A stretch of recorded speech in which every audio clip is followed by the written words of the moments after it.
Continuing our discussion about how to synthesize alkyl halides, we come to our substitution reactions. Now, both of these reactions are unfamiliar to us. We haven't really talked about them before.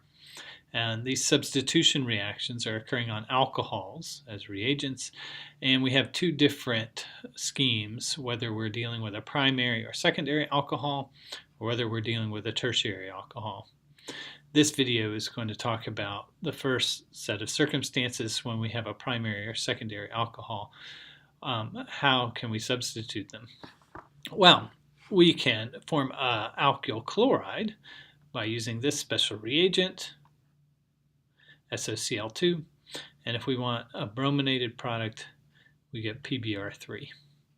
Now, the issue with doing substitution reactions on alcohols is, let's put a secondary alcohol up here, is that we need the OH group to leave, to get away from the molecule, and to be substituted for by one of the halides.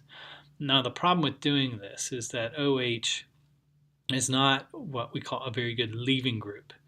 It would leave as OH minus, and that's a very reactive species, and so it tends to not be a very good leaving group.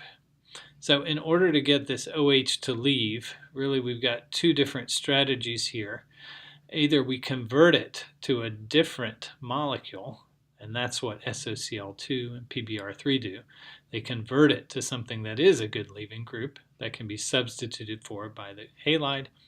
Or in the case of tertiary alcohols, we're going to protonate it, and you'll see that later, turning that OH into H2O, which is just water, a good leaving group. But let's focus again on using SOCl2 and PBr3 as means of substituting for a hydroxide or an alcohol and replacing it with the appropriate halide. So let's look at the mechanism for SOCl2. Here's the mechanism. And what we can see is that the lone pairs on the oxygen of the alcohol can attack the sulfur that's double bounded to oxygen. This is a big theme in organic chemistry. You'll see it a lot in the second semester. We see it a lot in biochemistry, is that Lewis bases, and especially oxygens and alcohols with these lone pairs, will attack things that are double bound to oxygen. Whether it's a carbon, whether it's a sulfur, whether it's a phosphorus. This is how proteins are made. This is how nucleic acids are tied together into chromosomes.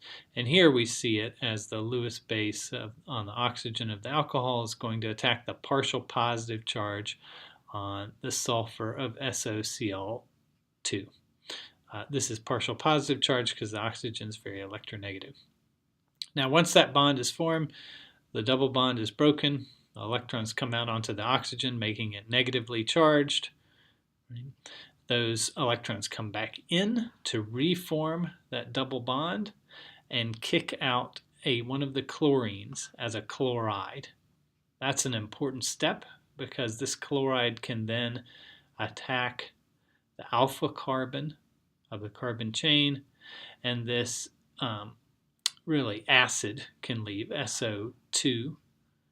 And hydrochloric acid leaves as a leaving group.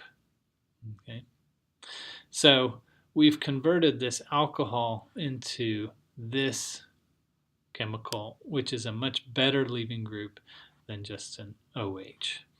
The net result is that this chlorine has substituted for the alcohol, and also, if you notice, it has reversed the stereochemistry.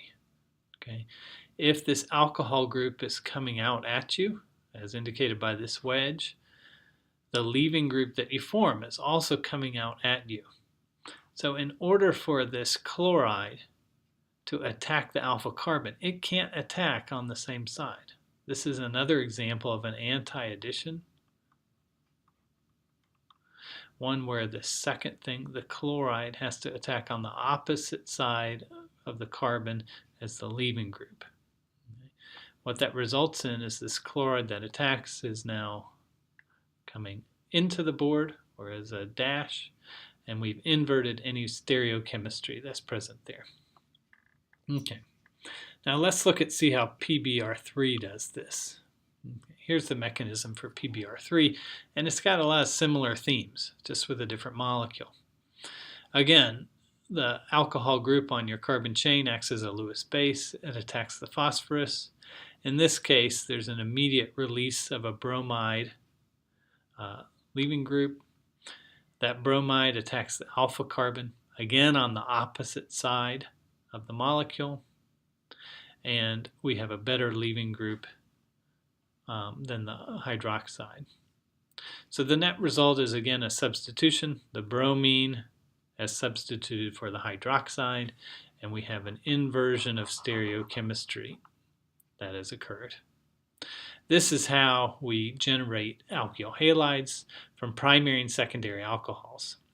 This doesn't work with tertiary alcohols, and you might be able to imagine why it wouldn't work with tertiary alcohols. The reason is this second attack by the halide. If that alpha carbon has bulky groups around it, which is present in a tertiary alcohol, then that bromide would not be able to access the backside of this alpha carbon. It would be sterically hindered from doing so. And so this step of the reaction, this arrow, doesn't work very well with tertiary alcohols.